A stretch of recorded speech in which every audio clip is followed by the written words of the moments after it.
like recorded.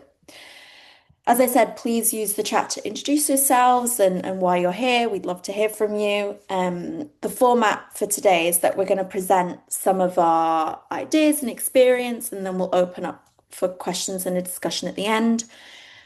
Please do note down your questions as you go so we can discuss them in the kind of discussion bit at the end. But of course, if you have like a burning question, don't hesitate to kind of raise your hand on Zoom and we'll come to you. By way of framing the 4 sessions, I'm going to start with a few key ideas that are important to us at Collaborate on why test and learn. I'll keep these brief because we run through them in every session, so a few of you've probably heard it all before. So we're working with complex challenges and in complex contexts, and that means that outcomes are created by the interaction of many different factors and actors. So the route from A to B isn't always that obvious. And just because X led to Y in one situation doesn't mean that it's going to lead, X won't necessarily lead to Y in a different situation, because every situation is unique in complexity. This means we have to take a test and learn approach in our work, seeing every intervention as an experiment to learn from. At that, that goes for interactions on the one-to-one level, but also like big interventions on the whole system level. Learning is then not just about gathering insights, so like observing why X has led to Y, but it's about adaptation, so applying that insight to see what happens differently.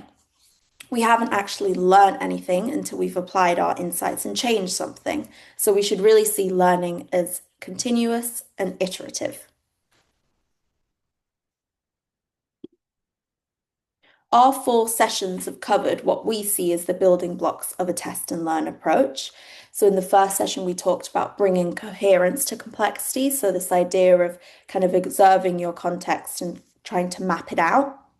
In the second session, we talked about building learning infrastructure, so building the culture, skills, and processes that help you, teams, the people you're working with learn.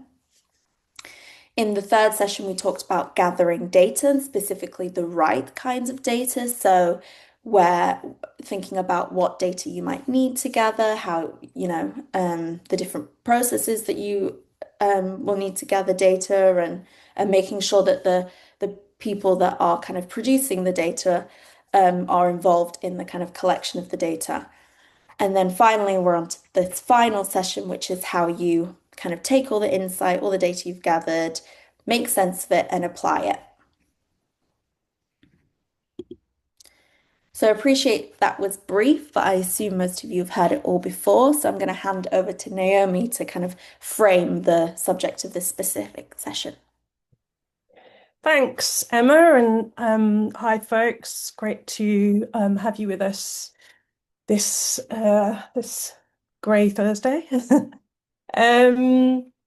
Yeah, so we are thinking today and sharing some of our ideas on how learning can lead to action. So I want to just start with, if you can move slides, Emma, this image which shows a learning cycle. And so I guess just to reiterate that when we are talking about test and learn, we're talking not just about those kind of experiments or kind of innovation cycles that we might set up, but taking a test and learn, kind of an everyday test and learn approach. And so this kind of a cycle might happen over a week, it might happen over 3 months, it might happen over a year. It very much depends on your work. But it's really the kind of, everyday test and learn. This is a simplified version of a learning cycle. Obviously starting with kind of gathering your data, then making sense of it, and then adapting it. But the point that we really want to, I guess, land today is that for us, it's involving people throughout really leads to learning and change. So, as we kind of said last week, starting with deciding what matters to people and what the questions are that we want to explore, then involving people in the collection of the gathering of the data, the information, their observations, the kind of knowledge about the situation, um, and then continuing to involve them in that kind of interpretation, what we understand by looking at the data, and then the sharing and implementing of the change or advocating for change. Obviously, in reality, it's never as neat as this, or rarely as neat as this. And yeah, the point that we really want to make today is that being involved in interpretation and testing of ideas is what leads to learning and to change. Um, and the more that people are not involved in that process, the less likely they are to kind of believe the insights. So moving on to the next slide. I'm going to briefly introduce sort of three or talk about three interrelated ideas that are important to us at Collaborate when working and kind of learning in complexity and taking this test and learn approach. So the first one is sense making. In particularly when we're working in complexity, we need to spend time making sense of our data with others. I'll come back to talk more about that. The second one is decolonizing. We all come with a perspective and a lens on the world, and we need to challenge our reliance on single dominant narratives and ways of interpreting our data and kind of knowing the world, which are often historic and rooted in historic injustices. And the third key sort of idea that's important to us is the idea of social learning.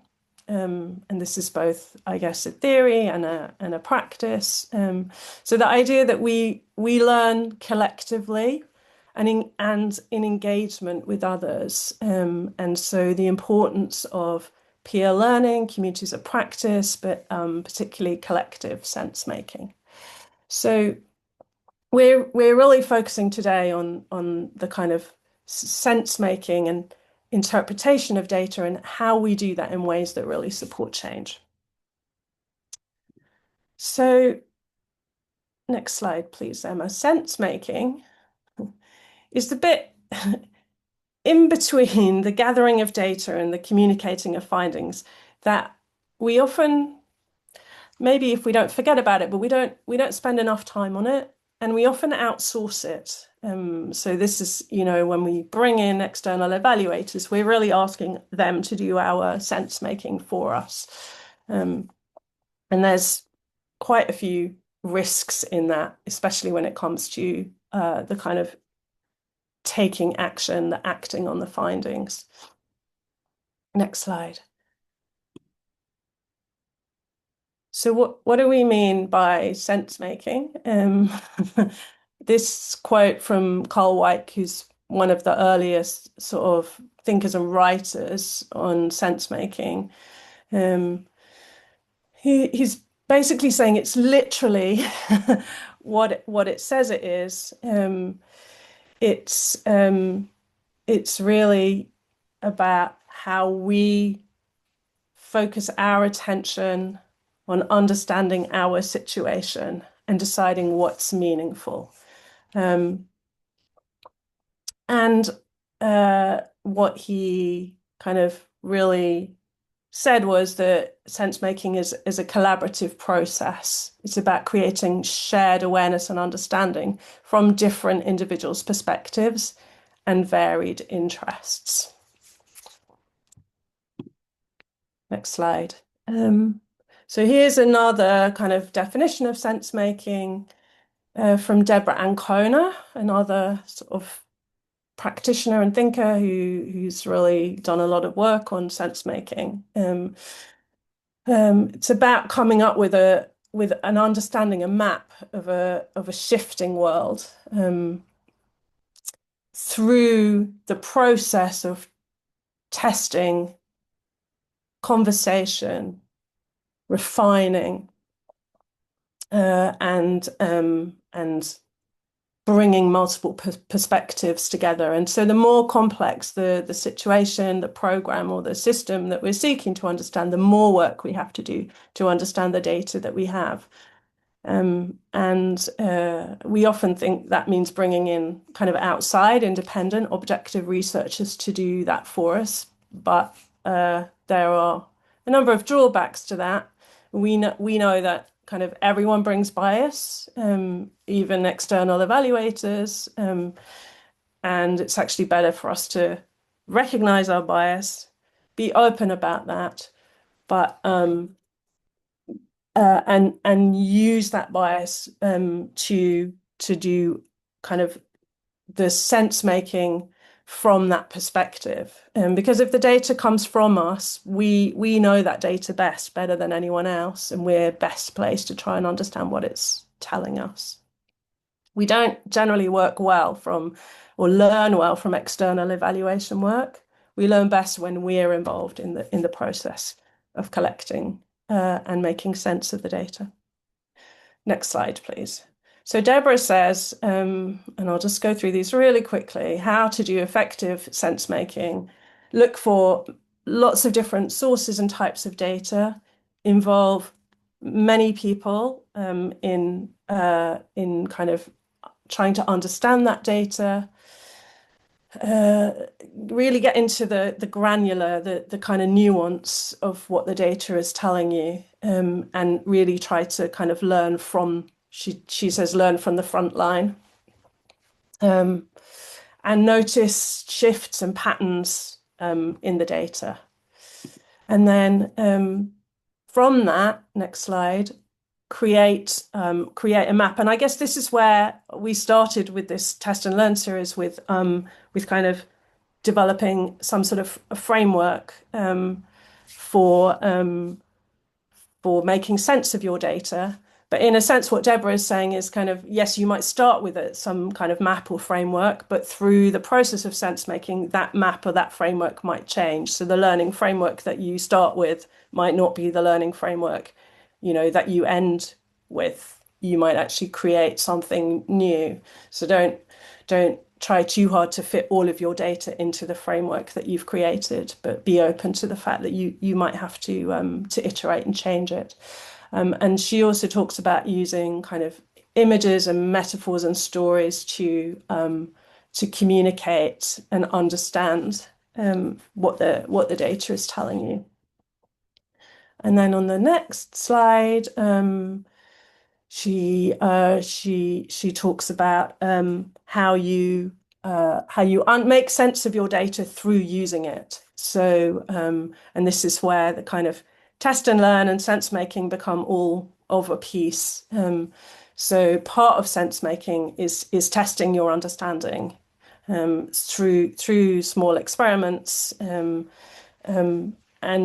also noticing your own impact on the system as you try to change it. And so your interpretations are kind of only as good as you're able to test them in the real world. So that's a few kind of a bit of our understanding of sense making. And so one of those really important points that Deborah makes, and kind of I think is the importance of bringing multiple perspectives to the sense making process. And that's particularly important because of these kind of mental models and knowledge systems that we are brought up with, that are dominant in our culture. So it's not just that we all interpret things differently due to our different life experiences and contexts. It's more than that there are dominant systems of thinking, and they produce their own forms of bias. They privilege certain ways of knowing and types of knowledge, and they marginalize and delegitimize other forms of knowing. And those of us that are in socially privileged groups, we have the authority to draw conclusions about our experiences and others who are different to us, whilst they may actually not have the authority or credibility to describe even their own experiences.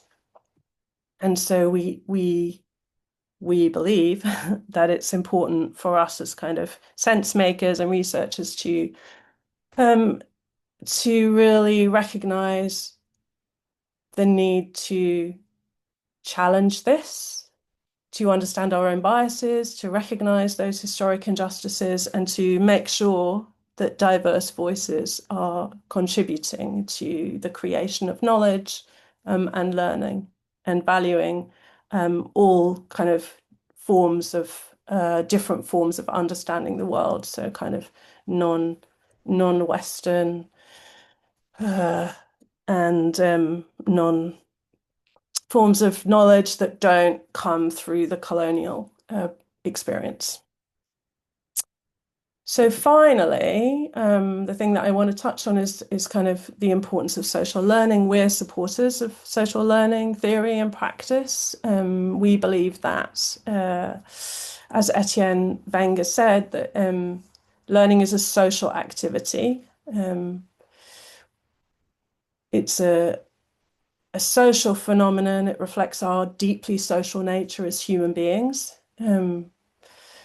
And therefore it requires engagement with others. And so if we want people to learn from their work or ours, we need to pay attention to how we bring them together to reflect on their activities and on the data we're collecting.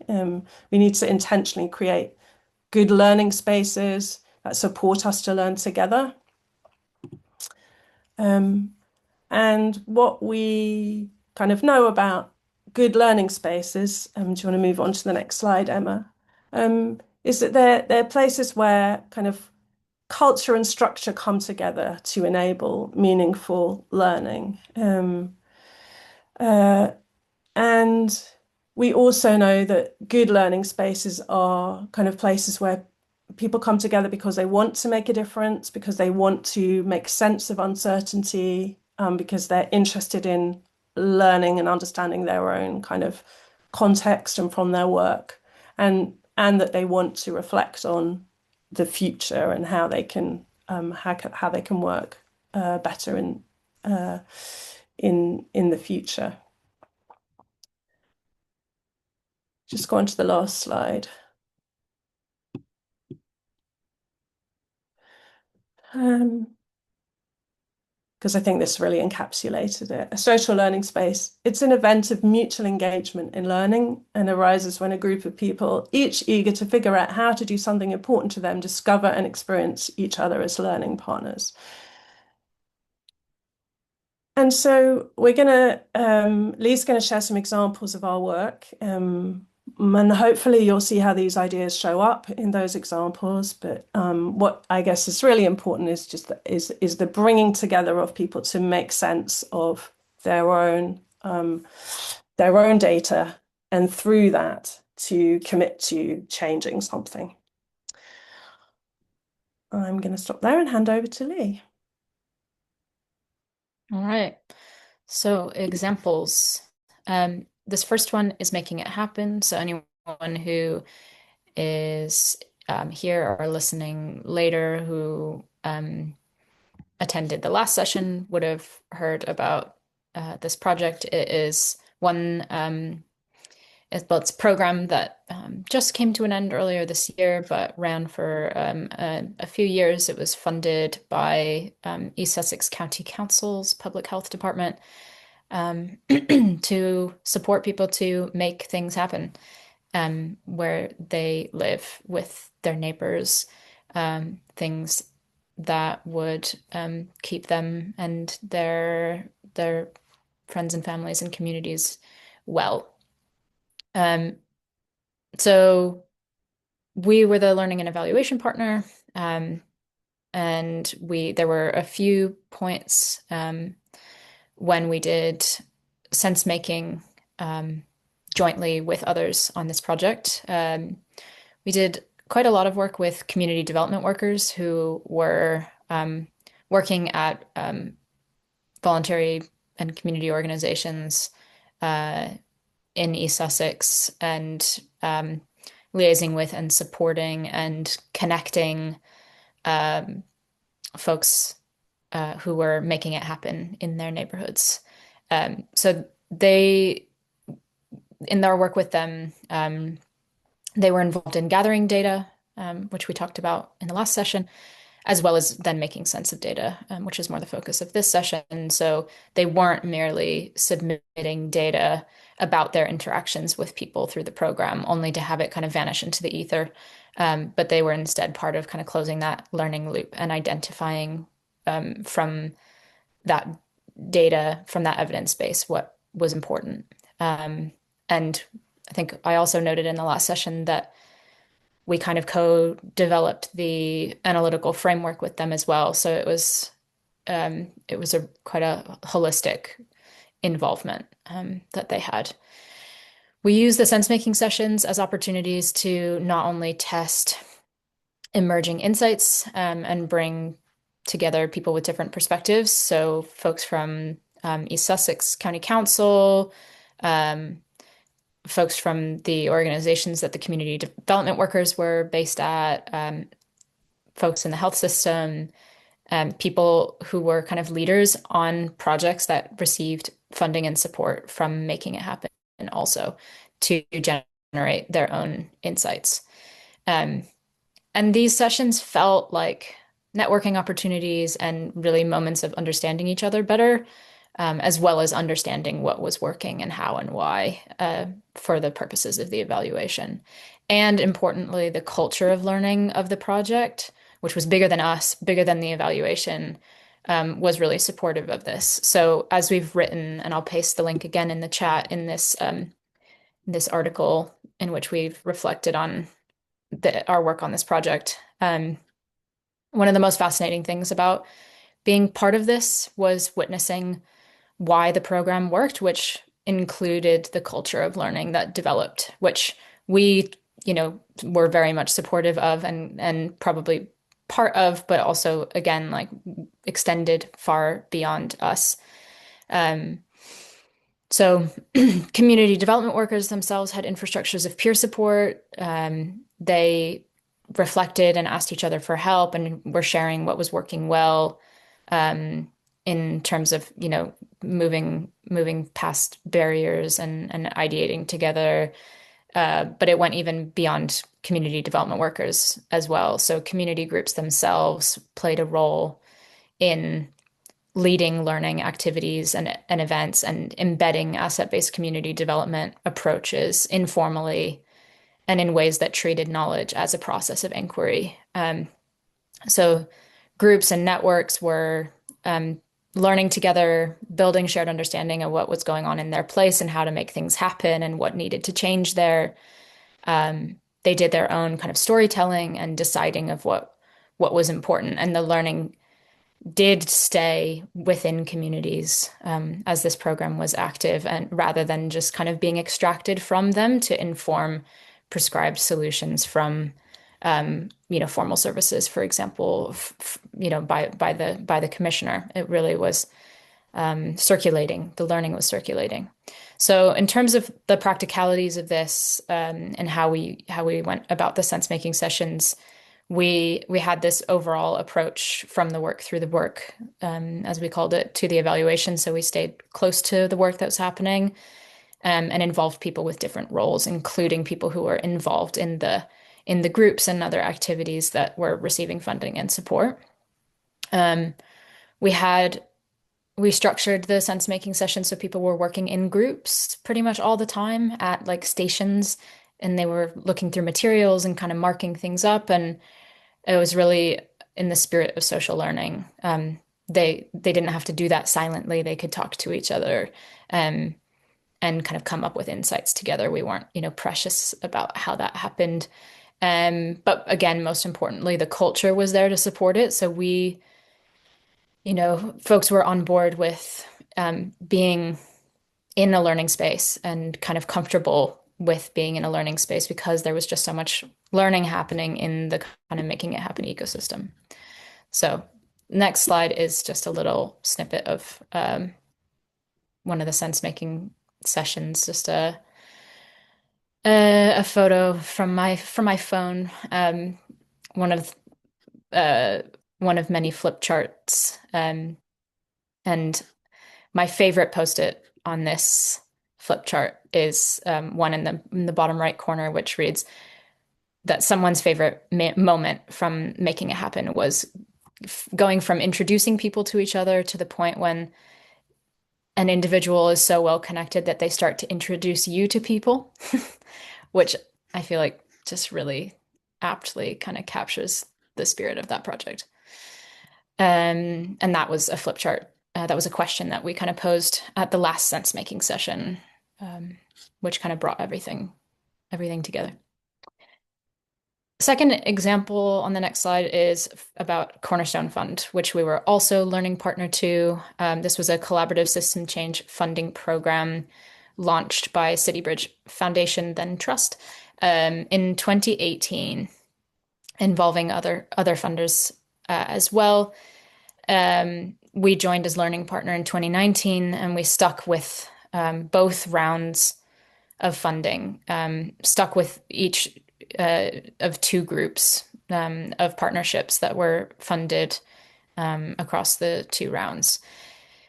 The grantees, so the partnerships of civil society organizations that received grants under this fund, worked with us to co-design a framework, a learning framework fund, which we did use across both rounds, which was called Foundations for System Change. We did revise it in between rounds 1 and 2 to incorporate a greater focus on equity, which was really an emphasis of round 2 particularly. That framework reflected the key conditions for enabling systems change. Those conditions kind of suggesting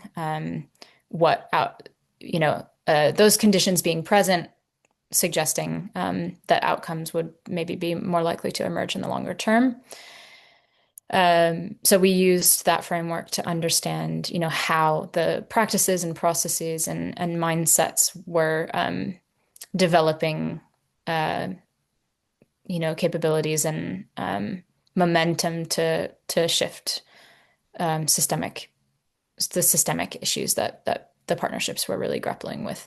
The funders in the funder group also were involved in sense-making activities alongside the partnerships that were receiving the grants. So when we had sense-making sessions, the funders and the grantees were in the room learning together, and learning from round 1 helped shape round 2. So we had a learning event that involved round 1 and round 2 partnerships and funders. And also kind of more anecdotally, Propel, which has now been going for a few years, I think, at least a couple of years. Another collaborative system change funding program, heeded lessons from the Cornerstone Fund, it being another funder collaboration. So I'll pop in the chat another link to the outputs from this work. In terms of, again, the practicalities of establishing these collective learning opportunities, we did quite a lot of framing and holding to make sure that everyone coming from quite different perspectives that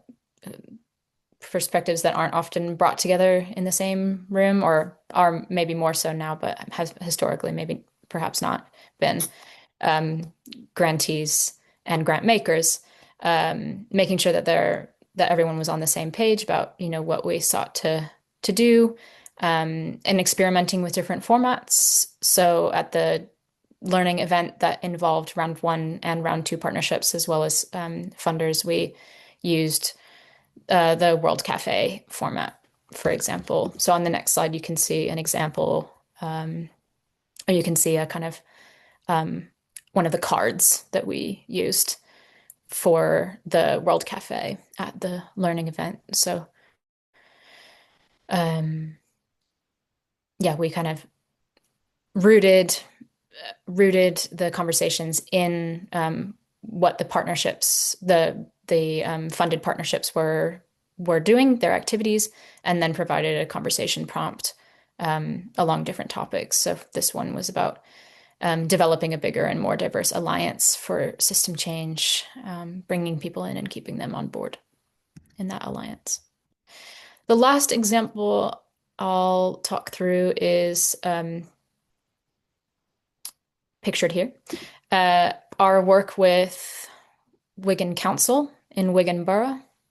So we worked, was it 2022 to 2024, maybe 2023, 2024, over the last couple of years with Wigan Council and partners on reviewing the Wigan Deal, so the kind of social contract that guided the previous decade, and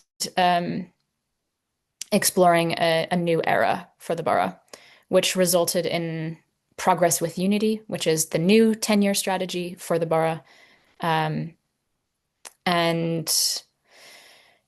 we were a kind of engagement partner, and also a bit of a research partner. So we really kind of led on connecting with people, with partners, with residents about what they thought we was worth kind of carrying forward from the decade of the Wigan Deal, and what needed a refresh. So we didn't do that alone. We worked with a community connection group, which didn't exist prior to the project, although a lot of the relationships were there already, of leaders from the voluntary community, faith, and social enterprise sector, who helped with engagement, as did some of the council teams. We asked that those having conversations with people, do that with maybe 5 people, and we provided them with conversation guides and a notes template. Exactly how they approached those conversations was up to them. So they could have one-to-ones, or they could convene a small group, or if they already were convening a group, as part of what they do in their work, then they could, pose some questions to them as they were already gathered. They could do that in any location. Someone did it in the pub, and for any length of time. And then we held sense-making sessions with everyone to theme and discuss what we'd all heard. And so as they were doing that, we were out on our own and with council teams, having conversations at community organizations and also on the street. And the data gathering and the sense making were, in the end, kind of part of an effort to reset relationships. This act of learning together, and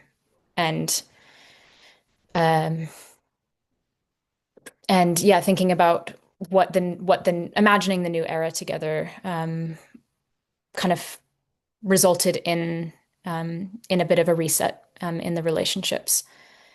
The setup for that, again, kind of practically, we had a set of principles for the work, which we kind of put on the table at the outset. We, as I said, provided templates. So we had a kind of basis for common language for what we kind of gleaned from the conversations we'd had. We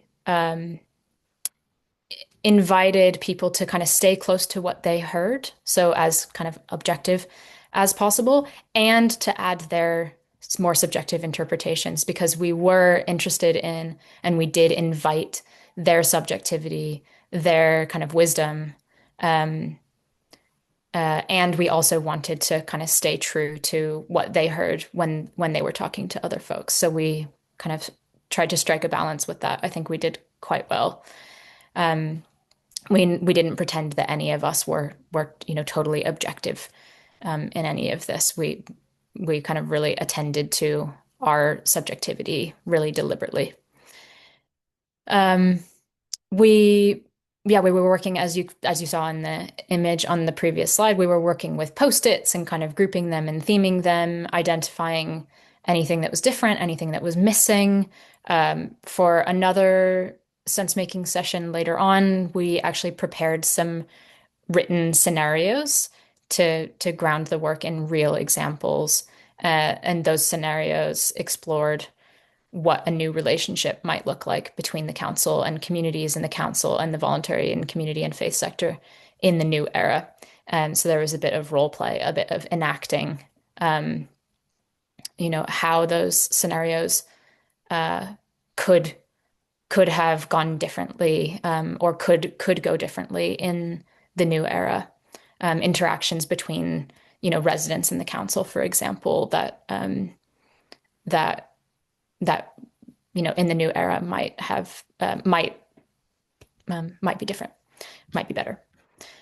So once again, I'll drop a link in the chat about this work. The recording of the report launch on the back of our work is on that web page.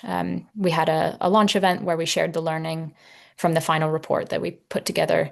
It was a jointly organized event with Wigan Council in February last year. So you can watch that back. And again, that kind of laid the groundwork for progress with Unity. So Wigan Council now has a set of 2 missions, which they launched a year ago, and they have since started to take some steps toward realizing those missions. So, for example, and you can see this on the next slide, it's the second bullet point. They've recruited a head of procurement for embedding mission-driven procurement and community wealth building. And they recently ran a specific session with anchor partners about mission-driven procurement. They also just recently, this autumn, had a learning festival with partners to kind of take stock 1 year on from the launch of the missions. So I will pause there. Those are our 3 examples. Hopefully there's a mix of kind of practical stuff in there, as well as some more conceptual or more kind of principle-based ideas of what it is to do social learning, or to convene social learning spaces. Great. Thanks so much, Lee. They were really helpful examples, I hope. I'm gonna take down the slides at this point because we'd love to move to a discussion and just hear if first of all, have any questions or kind of comments on anything that we've presented, but also we'd love to hear about how this resonates with your own work. And as always, please just, come off camera or come off mute and ask a question, or feel free to raise your hand. But yeah, we're just kind of opening the floor at this point.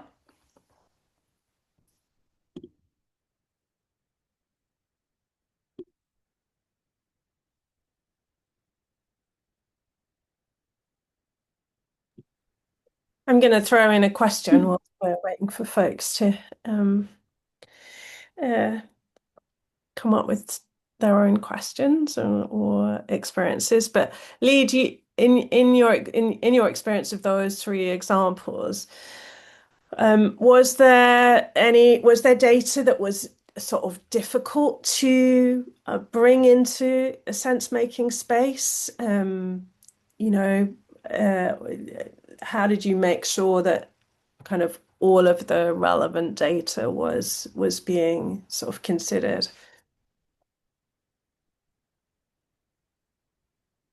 Yeah, good question. I think this takes us back to the matrix that we were using in the last session about what data is the right data for learning. I think yeah, there's no kind of inherently wrong data, like more quantitative, more qualitative, more kind of experienced. Uh, but certainly the, if you're going to present or kind of come to a learning space with more quantitative observed data, for example, I think it's important that the context for that and the tools for kind of assigning meaning or kind of contextualizing that is really important. I think in none of those three projects did we really bring to the table very quantitative or and had we done that, I think we would have needed to do again more kind of context setting for where those come from and how to understand them. Which is not to say that they weren't involved in the projects at all, but I think that we just didn't bring them to sense making sessions. Um, so the data that we did bring was more yeah, experiential, more qualitative, which um, is great. I think I would just emphasize what I was trying to draw out in describing the work in Wigan Borough and say that it's quite easy to kind of foreground our perspectives and our lenses and our biases in how we make sense. Um, and so what we did in Wigan Borough with partners in kind of really like affirming and validating and welcoming that subjectivity, but also like honoring what what we all heard in conversations that we had with other people and like staying close to those people's experiences and what they said felt really important.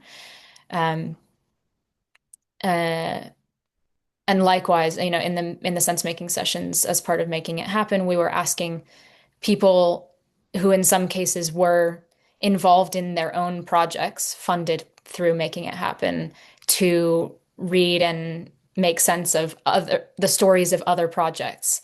And we very explicitly asked them to, think about the connections and the differences between their project and that project. So to, not to say you shouldn't be thinking about your own project, but just to say, like, hold your thoughts about your own project alongside your thoughts about this other project and see what those connections are or where those differences are. So making sure that we don't kind of get um, get really kind of muddied or mixed up in what we're talking about and where we're talking from. Yeah, it's not just that though, is it? It's also about that we have loyalty to our own kind of data, and we can be tempted to sort of defend it and defend what it's telling us, and it can be harder to hear and sort of counter views or to take as seriously data that comes from other people. So there's something about how we design those sense-making conversations to really invite people to kind of lay their loyalties aside, I suppose, to their beliefs from their own data. Jenny's asked a related question actually. About creating a sense of equity in terms of everyone's voices and views.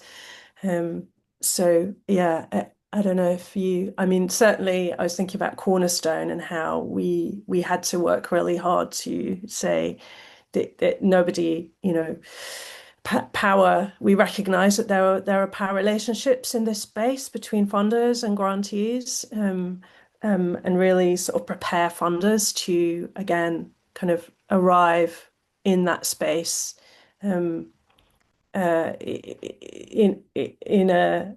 spirit of just wanting to learn, and not inadvertently even asking projects to kind of hold themselves accountable. But yeah, Lee, I'm sure that you could speak more about that from the Wigan work. Yeah, so as I said, we had principles that we shared, um, and that we also hoped would guide all of the work, not just how we were coming to the work as Collaborate. We introduced those right away. Also, as part of getting to know people and building trust with people. We also, the um, colleagues from the council weren't involved in the first meeting of the community connection group. So we had a moment to kind of establish the identity of that group and how they wanted to work and their response to the principles before being in the room with council colleagues. And that was also important. We have actually another, this is a little bit tangential, but we did some reflecting on the community connection group in itself, um, and published that on our website. So I'll paste that link about kind of what we learned uh, through that collaboration with that group. Also, I don't know, Emma, if you have thoughts on this about like um, a sense of equity in voice and views. Yeah, what it brought to mind is when me and Amy were working on the Devon work, actually, Jenny, one of the like a big we talked a lot about marginalization specifically in the context of like what trauma-informed ways of working means for people that are victims of domestic abuse. Um, and what we heard from providers like delivering those services was something that really opened up the conversation around like how people with marginalized identities like are impacted differently is the fact that Devon County Council acknowledged that they were institutionally racist because it meant that like providers could have that conversation with like adult social care or children's services because it was out in the open and it felt like something that was on the surface and like up to talk about and up to kind of like yeah have like a more honest conversation about the impact for like different kinds of people that are accessing like provider services. So yeah, I thought that was it was really interesting to just like how much more willing people were to have the conversation, specifically people from Devon County Council or working in like adult social care and children's services because of like that acknowledgement was there. Um, and I think it meant that people that were like speaking, specifically providers, I know there was one project that specifically supported like non-white women and refugee women to kind of pose questions around that to other people in the room because of that acknowledgement. So yeah, it was. Yeah, I think there was, yeah, pretty explicit acknowledgement of power differentials in each of those three examples Hmm. and a real kind of authenticity in the way that funders showed up in, in the case of the Cornerstone Fund, in the way that the council colleagues showed up um, in working with partners in Wigan Borough and recognizing, there's been some, there's kind of history to these relationships, and there are ways that we could um, improve them and kind of be more equal partners.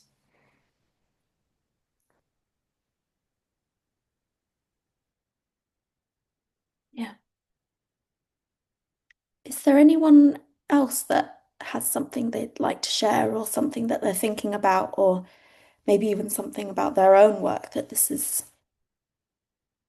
prompting for them? It's me, Naomi, and Lee could probably talk all day.